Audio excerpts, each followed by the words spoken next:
Hello friends, my name is Lisa if we haven't met, and if we have, welcome back to my pottery studio. I am very glad you're here today. Believe it or not, I have yet to actually test out and play in this new space. If you've been following along, you know I spent the last kind of end of the year last year getting this new studio set up. And then holiday was over and I went back to work, and this is the first time I've got a day dedicated to be in the studio and to make some things and to adjust some things. And so I think it's going to be a pretty fun day. First thing I need to do is get some clay ready to go. So I kind of left my clay situation in a sad state, and I actually only have one full box of clay left. Also got my tile stuff in the way. This is a project I'm not probably going to do today, but I do need a tile behind the kiln still. And I've got all the materials for it, but they're in the way. So I've got a couple bags of, I don't know, mixed moisture clay here. And then underneath, let's see, I've got a pretty good block there. I've got this whole one. What I'm going to do is start wedging some of this together. Some of it's pretty soft, some of it's pretty firm. So that'll be interesting. We'll at least get this out of the way.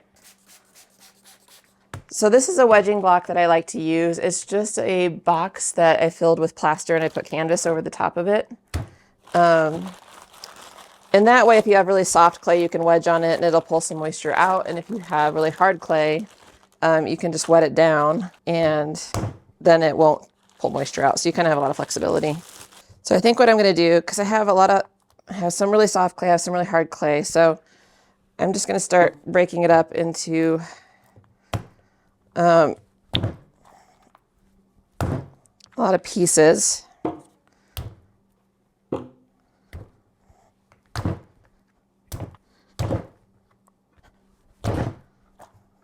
So my goal is to get it into one very large chunk, and then I'm going to start kind of slicing it up and trying to homogenize it from there.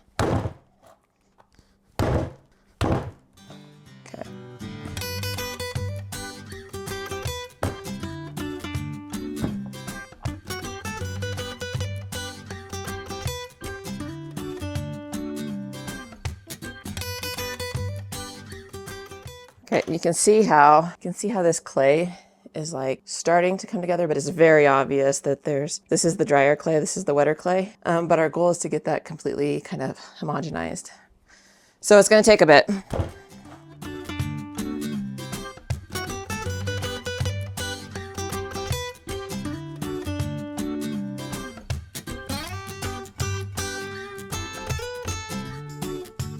And with this approach, what I'm doing is like just kind of slamming it together into a square, and then I'm cutting off slices and then rearranging it and slamming it back together and cutting off slices, putting it back together. And that's just spreading out, kind of distributing the two different clays. I mean, they're the same clay body, but the different thicknesses in clay, the moisture rich clay and the really dry clay. And it's just kind of evenly spreading it out. And then what I'll do is take chunks of it and individually wedge each one, because this is a large block of clay. I don't want to try to wedge this whole thing.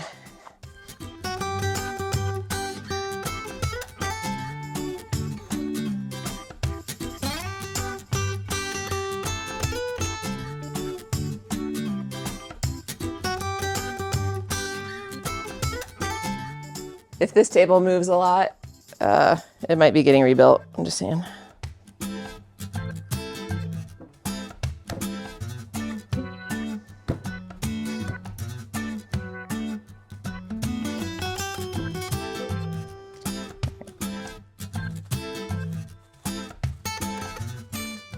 So now this block of clay overall is pretty good. It's pretty soft, but you can still see how marbly it is. So it's really not very consistent. So let's see if we can get it wedged up.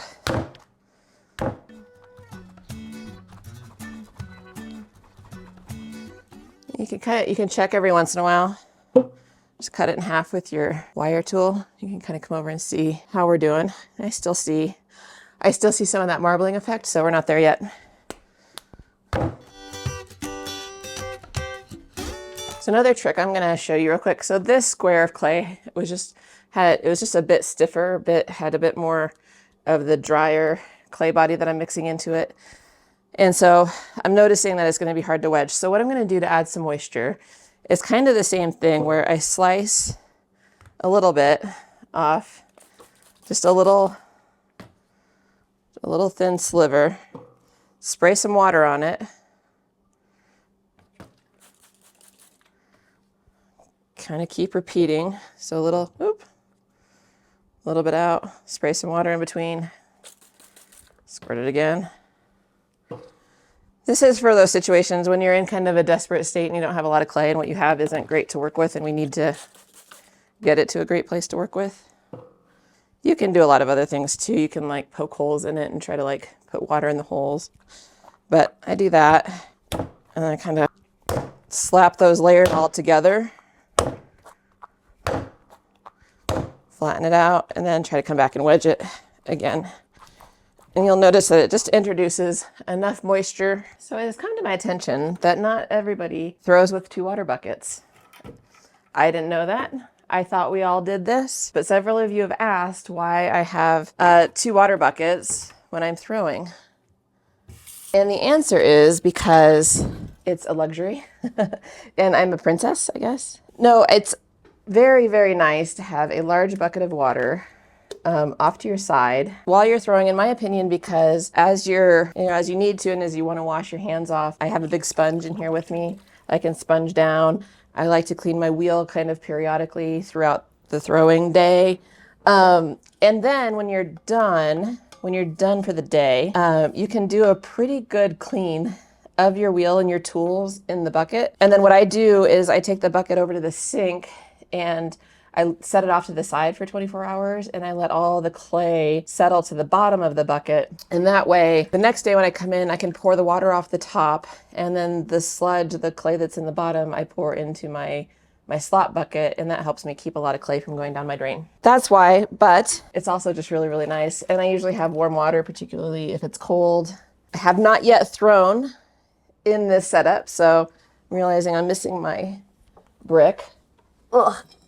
Is he done here? Why might I have a brick, you ask? Well, I like to have it, bricks are about the same height as my pedal, and so I can put my other foot up on the brick, and that way my legs are a little bit more even. It's better for my hips. I feel like my seat got a little bit lower somehow, so let's, oh, that's too high. I sit on a drummer's stool my brother got me for Christmas many years ago. It's perfect because they're sturdy, they're adjustable, they're cushy. What more do you need? I feel anxious for some reason. I don't know why. I did wedge 2 balls of clay, just in case. Kind of a practice day. Put a piece of plaster over here too, so any slop I can put over there. Should probably start with a smaller ball just to get warmed up, but I do admire the potters that can just slap a ball of clay on the wheel and start throwing it right away. I haven't shared this with you already. I'm not a professional potter. I never have been. So my technical skills, I'd argue, not that amazing, but I have been doing it for a really long time. It's been a hobby for 30 years. I started in high school, fell in love with it in high school.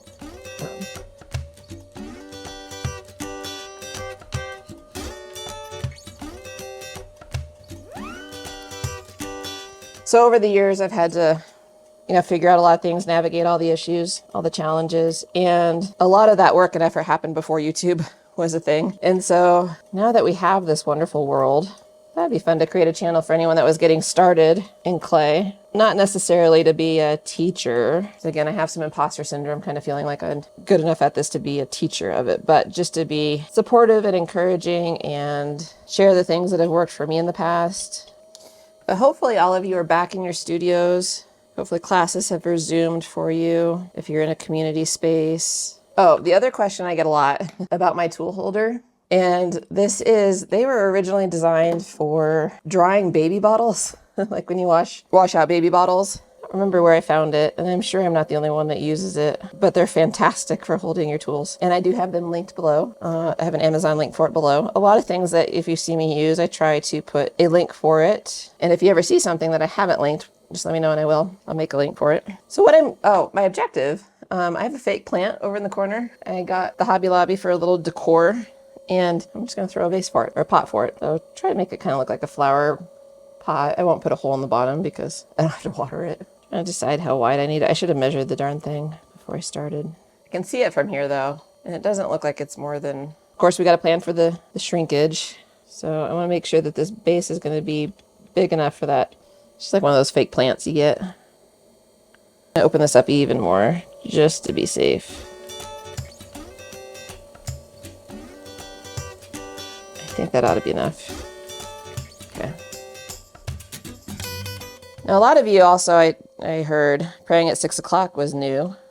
This is a little bit too much clay and it's a little bit too wide. Since there's a lot here, I'm also just going to try to collar in a little bit.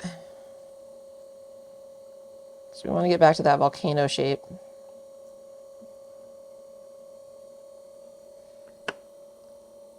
And I'm going to do a quick pull just to try to even out my walls because it's a lot thicker at the top.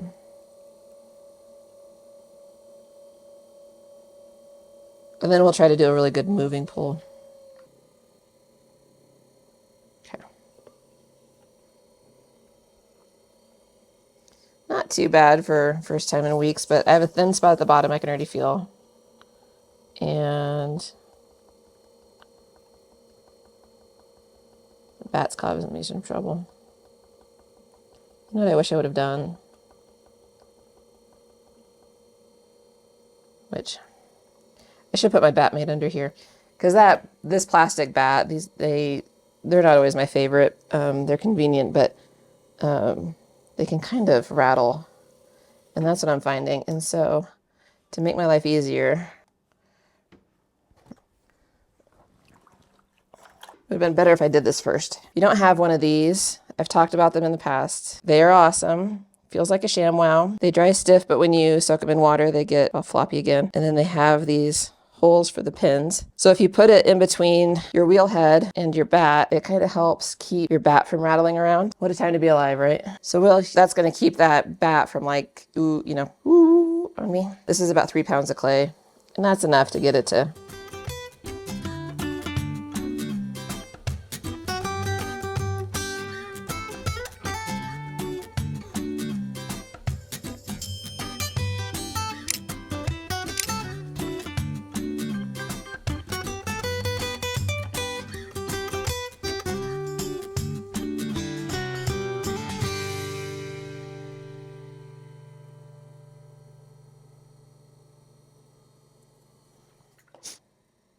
My rim's a bit uneven, but that's okay. All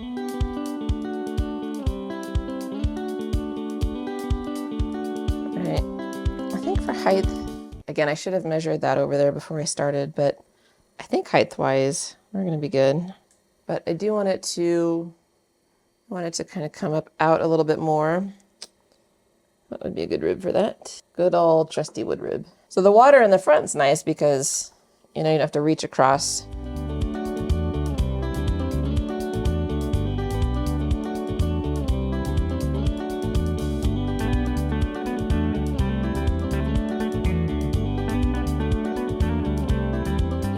I'm going to keep trying to keep truing up that rim as we go here, but what's funny is like once you stop the wheel, you don't see that. And so when you take the pot off, nobody's going to know that your rim had a little unevenness in it, really. So just try not to let it bother you.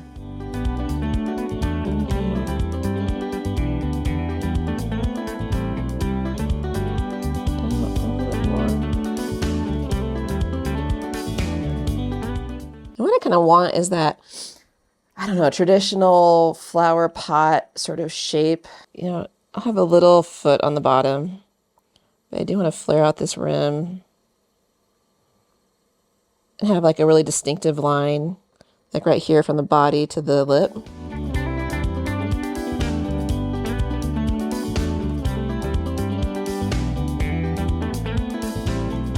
So there's almost a break there, and then I'm going to try to find a pretty glaze. This clay on the bottom. I kind of like having this little maybe ledge there. Maybe I don't want to take all that clay off. Usually I would kind of take my wood tool there and create a completely flat sided, go all the way down with that, but I think I want that. I think I want that little foot. The one thing on my list for this new studio was to have a mirror, and I did put a mirror up over right here, but I'm realizing it's too far. So I can still I could barely see it. So I'm gonna have to figure out how to move the mirror, angle it. You know, I could probably put one up on that Batmobile that's right there. There's kind of a quintessential mirror that a lot of potters have from IKEA. I looked at it, it was like 40 bucks. I'm like, what? For a mirror? Okay. I'm kind of liking this. All right. Just smooth that out. And yeah, let's go with it. First pot of 2025 has been thrown.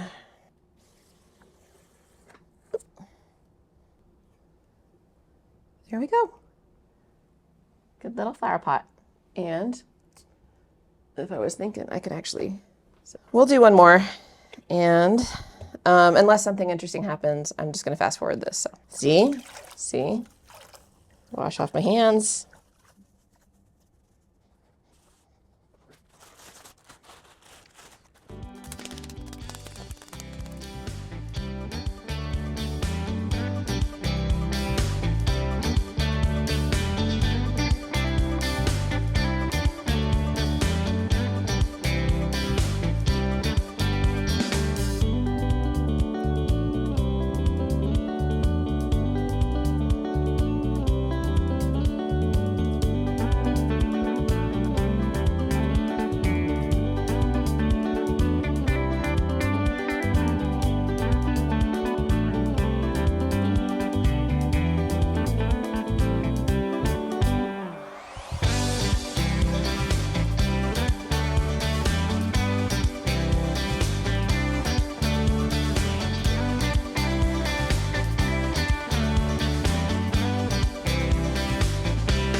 All right, so back to my argument for having 2 buckets.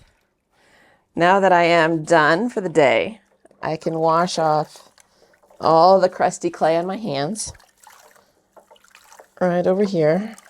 Take this off. I can give my wheel a good initial clean. Some days this is all I do to clean my wheel too, to be honest. I want every time to like take off the splash pan and rinse it underwater too, but it doesn't always happen. But I can give this a major clean like that. It's pretty good at this point. I'll put my Batmate in there. Then any of the tools that I used, I'll give a good kind of sponge down.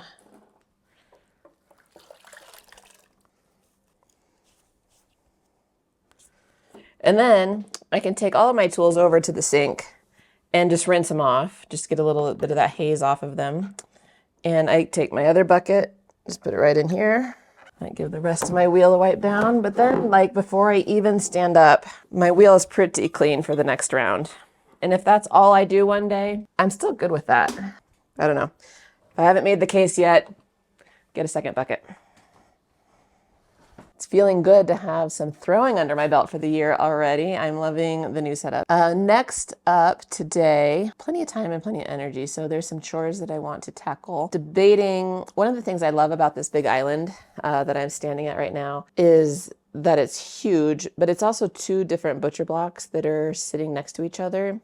And one thing that's driving me crazy is if I bump one, then they get out of alignment from the other. And I'm thinking about gluing them up. So that involves getting my track saw, bringing it down, using my joiner, getting a lot of clamps. That could be a pain in the butt. I'm not sure if I want to do that. I think I might try to tackle that today, but that's a little bit more woodworking. So the other thing I want to do is get started on documenting all of my glaze tests. So both of those things are going to take some energy. I'm going to go up and eat some lunch, and then I'm going to come back down, and I'll meet you back down here, and we'll see what we feel like doing at that point. All right. I don't know how to do those crazy things. That's all for the younger content creators. Okay, friends, I think I've decided what I'm going to work on this afternoon. And I realize there's a very small percentage of you that might be interested in this part, but I am going to join these two butcher block countertops together. I'm not going to glue them up right away because then I'll have clamps in the way. And I still also want to work on my glaze test documentation thing. So I don't know if I mentioned that earlier. Can't remember. But another objective today is to start photographing some glaze tests and get them documented into a database. But I want to do this countertop first.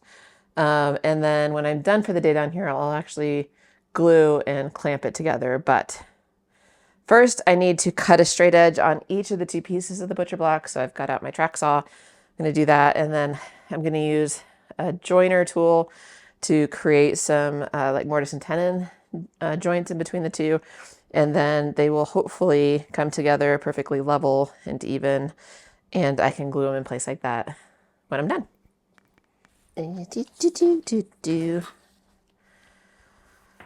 So I did haul down my dust collector because I didn't want sawdust everywhere. So this track saw connects into a kind of a big vacuum over here that's on the ground.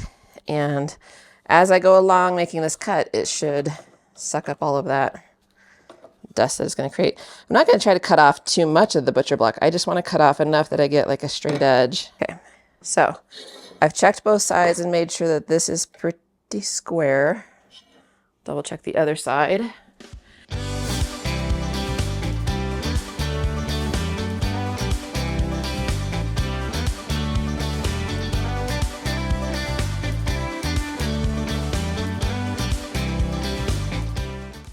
I'm seriously questioning if my dust collection is actually working at all because that's super dusty now, which is what I wanted to avoid.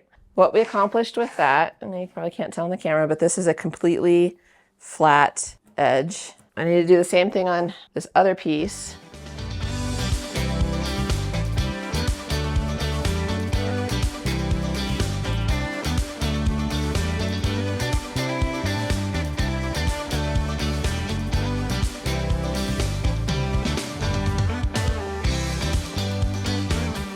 My dust collection failed me terribly, terribly. So I'll have to figure that out. But oh well, I just have to clean up some sawdust. But now my objective is to the two sides that are freshly cut and straight, I'm going to put them together. Let me put them together so I can make marks for where the joints are going to be.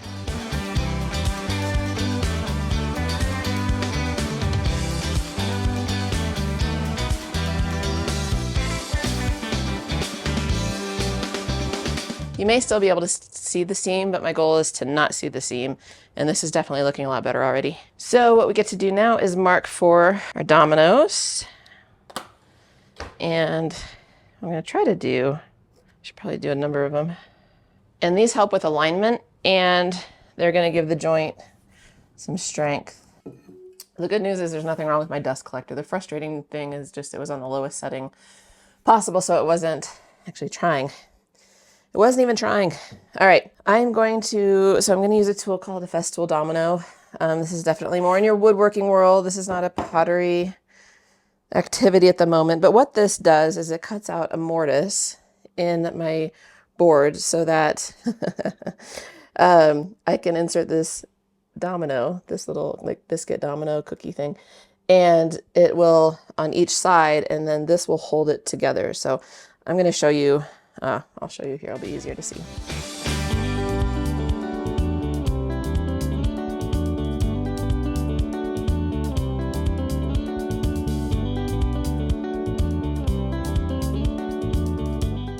Okay, so if I did this right, then I should be able to put these little dominoes in all the little holes I just mortised out.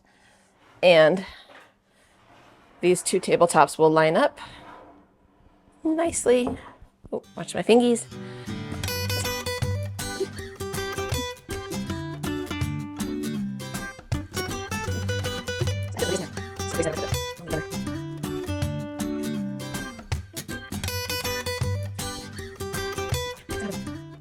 It's gonna happen. It's happening. It's happening. Oh, yes. Yes, yes, yes. All right. So this is good. This is good. This is good. Now, to get it perfect, I do need to glue and clamp it, but I'm not going to do that right now. I'm going to clean up all the sawdust and I'm going to start working on the next project. Ah! Ah!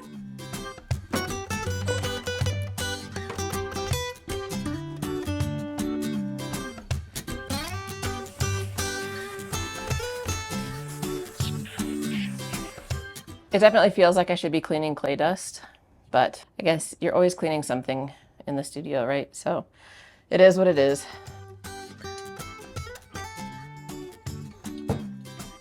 All right, what's next? Okay.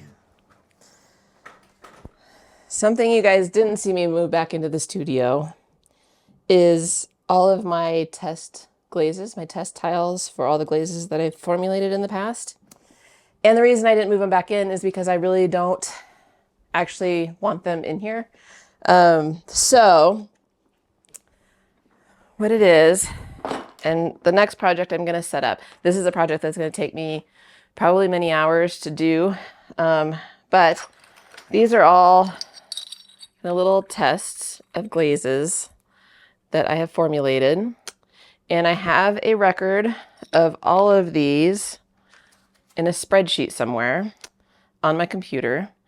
And what I want to do is create a database of them. And in that database, I want to keep a photograph of each tile so that I can actually just throw this tile away. So my goal is, I've already started working on the database piece of that. And if that's something you're interested in, I'll show you more about what I'm doing and why I'm doing it the way I'm doing it. But what I need to get started on is actually getting photographs of all of these, and I have hundreds of them.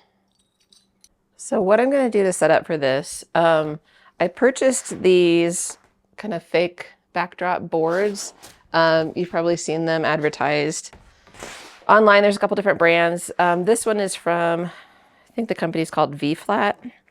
And these are, it's called their duo boards. And what I liked about them is just that they had a replica of different surfaces on each side.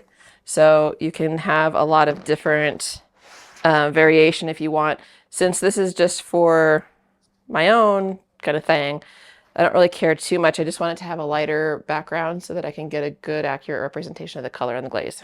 It's cool. All right, so one side is glossy and one side is matte. Yay. All right, and then that should stand up just like that. All right, so this could be kind of fun if you are doing like product photography and stuff and you want to have like great images for your website or whatever. So far so good. I liked these ones also because they had different sizes, but they have a wider one. So if you are picturing or taking a photograph of like a larger platter, I found that some of the ones that aren't quite as wide, you can't get bigger pieces in it. They work really well for like mugs and, small things, but for like a big, plate or, large size serving bowl or something like that, it wasn't enough room. It was hard to get a photograph of it in the past. So I went with these ones and so far so good. I think this is where I'm going to leave you for today. I'm going to get started on this. It's going to be a lot of trial and error. I just don't think it's going to be very entertaining for you to watch. So I will let you know how this goes in the next video, but thank you so much for hanging out with me today. It means the world that you'd spend your time to hang out with me. And I'm so glad with what we got done and the throwing we got done. And I'm just really enjoying the studio so far. So thank you again, and we'll see you on the next one. Bye, guys.